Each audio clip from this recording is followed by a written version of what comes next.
Ok, on y va. Aujourd'hui, je change un petit peu la perspective juste pour voir si c'est bien ou pas. Au pire, vous me direz. Mais les gens qui m'ont fait des commentaires sur la vidéo d'avant où je parle de l'autopilot, ils avaient l'air assez satisfaits. Donc bah, c'est cool. Donc je me suis dit là j'allais en refaire une. Alors dans des conditions quasiment exclusivement sur périphérique. Donc là on a juste voilà, peut-être 300-400 mètres de ville, et puis après on prend le périphérique, et donc là on va laisser la voiture après en navigation autopilot gérer tout ça comme la dernière fois. Pour la première vidéo que j'ai mis, il y avait eu des petits soucis de surchauffe de ce qui filmait, donc pas très pratique. C'est pour ça que entre les deux il y a eu une coupure un peu abrupte, et puis à la fin pareil. Mais là on va essayer que ça se passe mieux que ça. Voilà, donc a priori il y aura un petit peu de trafic dans le sens retour, donc je verrai si je filme aussi le retour au cas où ça fait quelque chose d'intéressant. Voilà. Sinon, donc pour ceux qui connaissent pas très bien Tesla, je pense que ce qui se passe, et ce que j'essayais un petit peu d'en parler dans la première vidéo que j'ai mis, je trouve que c'est très facile d'être impressionné par ce que peut faire une Tesla quand on connaît pas, ou qu'on n'en a pas, ou qu'on découvre, ou alors même quand on en essaye une pour la première fois. Parce que, enfin voilà, moi je reconnais tous les défauts qu'il y a après quasiment 80 000 km avec, mais ça reste, à mon sens, actuellement la meilleure voiture qu'il y a sur le marché. Voilà, c'est tout. Mais il y a quelque chose qu'il faut bien prendre en compte, c'est que le fait que, je sais pas, par exemple là, la voiture navigue toute seule. Elle va s'insérer sur la voie, et puis après elle va suivre la navigation pour le reste du trajet. Tout ça, ça peut paraître impressionnant, ça peut paraître super, mais dans les faits, une fois qu'on l'a et qu'on est habitué, on reconnaît tous les défauts qu'il peut y avoir sur ce genre d'automatisation, en particulier l'autopilot de Tesla. Donc là, vous avez pu le voir il y a pas très longtemps, juste quand je me suis inséré, j'avais mis mon clignotant et la voiture n'a pas voulu faire le changement de voie parce que c'était rouge comme c'est là actuellement sur le côté, et du coup elle considérait qu'il n'y avait pas assez de distance de sécurité pour pouvoir s'insérer correctement. Donc j'ai repris la main et ça a fait sauter l'autopilot, et puis ensuite je l'ai remis, et voilà, là on ne devrait pas avoir de problème jusqu'à la fin du trajet. Ce genre de choses, c'est des défauts que maintenant moi je connais, et puis bon, tant pis, mais ça reste encore largement perfectible comme système. Et donc ce que j'ai montré la dernière fois en ville, notamment avec la gestion des feux rouges, en fait si on essaye une Tesla pour la première fois et qu'on teste ça, on se dit ah la vache, c'est quand même génial, elle s'arrête au stop, elle s'arrête au feu rouge, quand c'est vert elle demande à confirmer pour redémarrer, et voilà. Et je suis d'accord, c'est bien, c'est impressionnant et tout, mais quand on a ça au quotidien, ce qui, nous on a de la chance, c'est notre cas, au quotidien on a ça, en fait une fois qu'on a été impressionné une fois, les fois d'après on arrête de s'en servir parce que ça marche pas très bien, et ces périodes là où ça marche pas très bien, ça dure longtemps. Et donc ça, c'est malheureusement un peu ce qui n'est pas souvent partagé sur Tesla, au moins pour le grand public, parce que les gens qui n'en ont pas, ou qui n'en ont jamais eu pendant plusieurs jours, ou qui s'en servent pas, ils voient une ou deux vidéos sur internet, ou alors ils ont un écho de quelqu'un qui en a essayé une, ou eux-mêmes ils en essayent une fois, et ils sont super impressionnés par tout ce que ça peut faire. Et bon, ils ont raison, parce que ça reste très cool et tout, mais voilà, à l'utilisation au quotidien, là je m'en sers, mais je suis pas impressionné par ce qu'est en train de faire la voiture, parce que je sais qu'elle va faire. Donc voilà, je pense que comme c'est une marque Tesla dont on parle beaucoup sur internet, dont plein de gens vantent les mérites, et puis voilà, ils essayent un peu de faire passer ça pour ce que ça n'est pas, c'est important un petit peu de nuancer le propos et de se rendre compte de l'état actuel des choses. Alors là, donc on est en navigation autopilot. Moi, comme vous pouvez le voir, hein, j'ai de temps en temps les mains sur le volant pour indiquer à la voiture que je suis encore là, mais sinon, elle va se débrouiller sans aucun problème pour aller jusqu'à destination et sortir aussi du périphérique sur lequel on est là. Parmi les choses qui manquent encore aujourd'hui, hein, c'est surtout voilà, l'anticipation. Ça peut être des choses toutes simples, hein. Par exemple là il y a un panneau qui est marqué 70 à 200 mètres, donc la limitation de vitesse va changer. La voiture elle va s'adapter une fois qu'elle aura vu l'autre panneau 70, mais ça pourrait être fait de manière beaucoup plus fluide. Voilà, bah là elle s'est même pas adaptée par exemple, donc c'est moi qui vais devoir lui dire ok maintenant c'est 70 la limite. Mais voilà, ce genre de choses où en fait c'est pas consistant. Pour ceux qui ont une Tesla, ils savent bien de quoi je parle. Pour les autres, je vais essayer un petit peu d'expliquer, mais de temps en temps la voiture est censée s'adapter aux limites de vitesse actuelles. Donc là en l'occurrence avant c'était 90, donc moi je roulais à 90, maintenant c'est 70, je roule à 70, mais vous avez vu que j'ai dû mettre moi-même la nouvelle vitesse. Et malheureusement on n'arrive pas trop à comprendre de manière vraiment consistante quand est-ce que la voiture va s'adapter ou pas à la limite de vitesse. Là ça va être 70 le temps de traverser le pont, et puis après ça va revenir à 90. C'est possible que quand ça repasse à 90, la voiture elle remonte à 90 sans que moi j'ai rien à faire, mais j'en suis pas sûr. Donc on va voir comment ça se passe, mais ça sera pareil après quand la limite va rebaisser. Est-ce qu'elle va repasser toute seule à 70 ou pas? Voilà, on sait pas trop. Donc c'est malheureusement un petit peu gênant. Ce qui est gênant, c'est pas qu'elle s'adapte ou qu'elle s'adapte pas, c'est surtout qu'elle fasse pas deux fois la même chose. Si moi je savais qu'à chaque fois elle s'adaptait pas, bon bah c'est bon, je vais pas attendre qu'elle le fasse d'elle-même, je le fais, mais en fait c'est pas le cas. Donc c'est ça qui est un petit peu dommage. Après, là on a des conditions qui sont, je considère, à peu près normales, hein, donc bonne visibilité, etc. Mais en termes de trafic, il y a un petit peu de voitures, mais pas trop. Et donc bah, la voiture, on voit qu'elle arrive quand même à naviguer, à faire les changements de voie automatiques sans problème, sauf tout à l'heure à l'insertion. Et ça c'est un confort quand même qui est super, hein. Malgré tous les défauts qu'il peut y avoir, moi je suis très content de pouvoir utiliser ça, même pour des trajets qui sont comme là, bah, ça va durer, je sais pas, peut-être un petit quart d'heure. Moi j'aurais conduit 2 minutes au début, et puis ensuite la voiture aura fait le reste. Ça c'est quand même très confortable. Et je pense que depuis que ça existe, la navigation autopilot elle est arrivée à l'été 2019 à peu près, donc 4-5 mois après qu'on ait eu la voiture. Depuis que ça existe, on s'en sert, et c'est vraiment pas mal. Donc là on va pouvoir voir bientôt, moi je ralentis pour me remettre à la limite de vitesse, mais on va pouvoir voir dans quelques centaines de mètres la limite de vitesse qui va changer. Et donc ici on voit pour l'instant elle est toujours identifiée comme étant à 70. Et là c'est la vitesse max enregistrée par l'autopilot. Là je suis au-dessus parce que j'ai le pied sur l'accélérateur, étant donné que derrière il y avait du monde qui voulait s'insérer. Et là ça passe à 90. Et donc ça passe à 90, la voiture elle voit le panneau, plus le GPS lui confirme que la vitesse limite c'est 90, mais on voit que ça reste à 73 et que bah, la limite de vitesse est pas remontée d'elle-même. Donc moi en tapant sur le panneau, voilà, elle remonte à la consigne que moi je lui donne, et puis voilà. Donc voilà, j'ai dû le faire à la main, encore une fois, hein, c'est pas un drame, mais ça montre encore le chemin qu'il y a à faire pour Tesla, malgré bah, tout ce qu'on peut entendre. Alors en particulier, hein, dès qu'Elon Musk tweet un truc ou parle de quelque chose, etc., la moitié de la Terre s'enflamme. Mais bon, lui, il est pas bête, hein. Il fait ça juste pour garder un peu de hype autour de la marque, et puis que grosso modo tout le monde s'y intéresse. Les gens qui ont une voiture, bah, ils s'imaginent que ce qu'il dit c'est vrai, et puis les gens qui n'en ont pas, ils se disent ah la vache, elles vont vraiment être bien les voitures.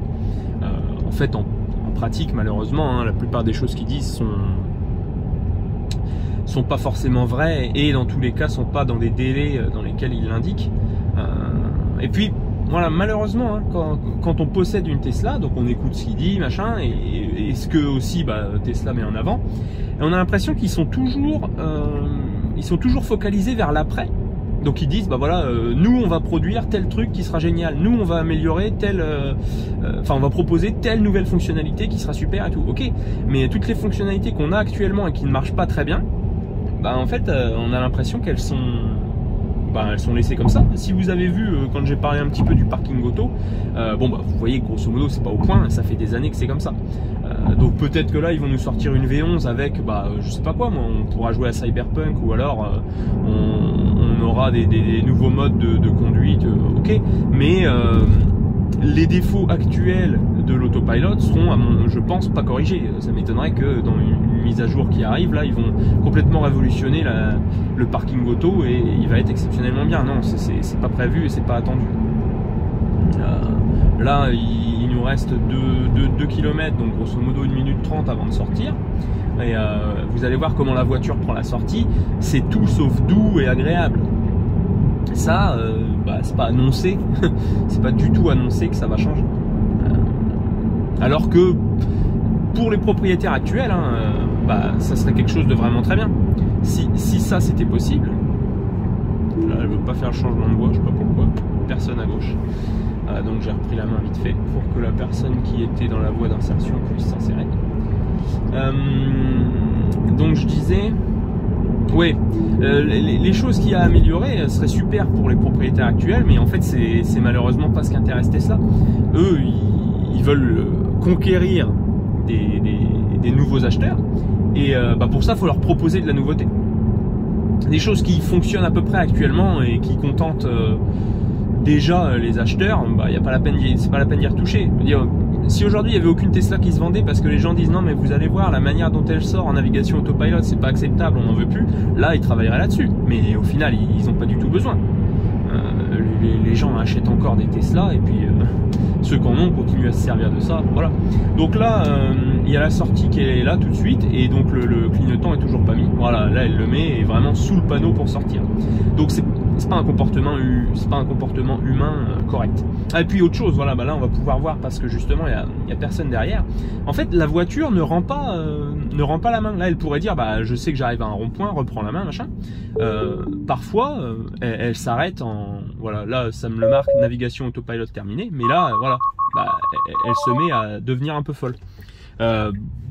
C'est complètement bête parce que il suffirait qu'elle prévienne quelques dizaines de mètres avant, tiens, je vais arrêter l'autopilot dans 50 mètres ou machin, mais elle n'est pas obligée de mettre les warnings et puis d'apeurer tout le monde. Enfin voilà. Donc là c'est fini pour cette partie de trajet là. Je vous reprends dans quelques minutes pour le retour. Ok, on repart. Donc, comme vous avez vu là pour la fin de l'autre trajet, quand la navigation autopilot s'arrête, si on reprend pas la main, ça met les warnings et tout le bordel. Enfin, c'est pas très... Ça inspire pas confiance, quoi. Imaginez avec des passagers dans la voiture, s'ils voient qu'une fois qu'on est sorti de la rocade, on arrive à un rond-point et la voiture elle commence à mettre les warnings et à biper dans tous les sens, ça fait bizarre, quoi. Ça fait un petit sentiment bizarre. Donc moi je le sais, c'est pas très grave et l'action à faire en fait elle est toute simple, mais elle n'est pas expliquée et c'est ça qui est dommage. En fait, il suffit de reprendre la main, ce que moi j'appelle reprendre la main ou faire sauter l'autopilot, enfin peu importe, juste avant la fin, juste avant qu'elle mette les warnings et tout. Mais voilà, il faut s'imaginer quelqu'un qui utilise ça pour la première fois, par exemple, il se dit qu'est-ce qui va pas, quoi, qu'est-ce qui ne fonctionne pas correctement. Donc voilà, ça c'est améliorable à faible coût, hein, mettre un petit message informatif qui dit reprendre la main ou enfin quelque chose. Là la seule chose qu'il dit c'est fin de la navigation autopilot dans X mètres. Mais il dit pas dans X mètres, moi ce qui va se passer c'est que je vais m'affoler. Non. Pardon. Ah oui, donc vous avez vu aussi là j'ai rechangé pour le retour l'angle de vue. Pour que ce soit comme la première fois, donc vous verrez selon ce que vous préférez. je m'adapterai peut-être pour les prochaines fois. Donc là par exemple, d'assez loin, l'autopilote a vu qu'il y avait des cônes sur la droite. Et du coup il me propose de changer de voie pour éviter les cônes, parce que lui il s'imagine que c'est une zone de construction ou quelque chose comme ça. Bon, au final il n'y a personne à gauche, j'aurais pu, mais il n'y a pas d'intérêt. Enfin là ça y est, c'est fini et il n'y a pas de voie neutralisée. Donc je peux rester comme ça. Voilà, là, en toute logique, on va voir ce qui avait été coupé la dernière fois pour cause de surchauffe de caméra. C'est cette sortie-là qui va être prise en navigation autopilot. Donc comme ça, on va voir exactement comment se débrouille la voiture. Voilà, je vérifie juste que la caméra tourne toujours. Ouais, c'est bon. Donc là, sinon, c'est le chemin de retour de tout à l'heure, donc on en est pour une dizaine de minutes. On va repasser sur le pont et là il y a l'air d'y avoir moins de trafic, donc il ne devrait pas y avoir le moindre problème. Donc là, ce qui se passe dans ces moments-là, c'est que on peut avoir l'impression que la voiture est complètement autonome et se débrouille toute seule. Là, dire moi je suis là, mais pour l'instant, si je n'avais pas été là, il ne serait rien passé. Donc on pourrait se dire, ils sont vraiment pas loin de pouvoir proposer au conducteur de faire autre chose en conduisant. Sauf que, en fait, on n'a pas le droit à l'erreur. Il suffit que ça fonctionne pas correctement une seule fois, que ça soit au pire des moments, et c'est fatal. Donc non, on est encore loin de pouvoir aller s'installer à l'arrière et puis faire autre chose. Donc du coup on est en ce que moi j'appelle conduite supervisée, comme c'est là, et ça va très bien, et je pense qu'on va rester à ce niveau là d'autonomie pendant assez longtemps, parce que j'imagine pas de trouvailles d'optimisation exceptionnelle qui nous permettent de dire ok, on est sûr que la voiture va rien faire de mal. Voilà. Donc là, comme à l'aller, on va voir si elle s'adapte. Il va y avoir des panneaux 70 km/h bientôt. Comme on a du trafic devant, dans tous les cas, en fait, la voiture va sans doute ralentir d'elle-même, mais la vraie vitesse qu'elle enregistre, on la voit ici. Et donc là, voilà, à partir d'ici, c'est 70. Ça va changer là normalement. Voilà, mais ça ne change pas à sa consigne de vitesse, donc elle ne s'adapte pas, elle, là, à la vitesse limite. Donc moi je le fais manuellement, je vais lui donner 73 comme consigne et puis elle va s'y adapter. Dans tous les cas, comme il y a du monde devant et qu'il y a un radar un peu plus loin, généralement le trafic est plus lent ici. Donc voilà. Mais c'est dommage, hein, parce que donc il y a bien dans toutes les histoires d'autopilot contrôle des feux, etc. Et elle lit les panneaux, et il n'y a pas de raison pour laquelle la consigne de vitesse ne change pas. Donc ça c'est vraiment dommage. Voilà. Puis comme je vous l'ai dit, hein, à l'aller, le problème c'est que c'est pas consistant. Un coup elle va le faire, un coup elle va pas le faire. Donc on sait pas trop à quoi s'attendre.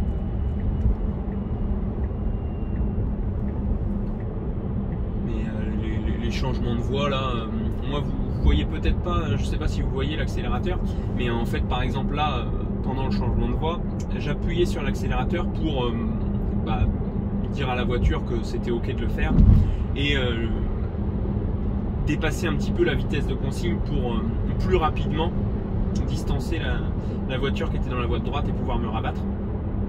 C'est des comportements typiquement humains que l'ordinateur de bord, lui, n'a pas encore la possibilité de répliquer. Donc là, il y a un camion devant et elle me propose ici d'aller sur la voie de droite qui est en fait réservée à ceux qui vont sortir à la prochaine sortie, ce qui n'est pas notre cas.